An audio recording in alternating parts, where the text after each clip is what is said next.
o le aso fānau. Sa tele laulu au o le maumanga o kelemete le tamā o lona tamā. Sa tupu se manatu ia kelemete mana ia fesili ia moana. Ai ape a faise mea whaapitua mo lo was fānau. Sa o loa kelemete ma moana i le supermarketi. Sa la whaatau mai ani la popoa e lua. O le apa pe'e. Ma le apa pisupo.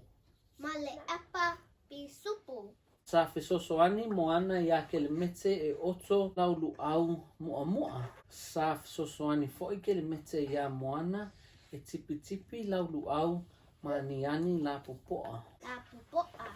So her tears were dripping down her cheek. Sa malingi ifo loi mata o moana i ona ala fau. Sa malingi ifo fo'i loi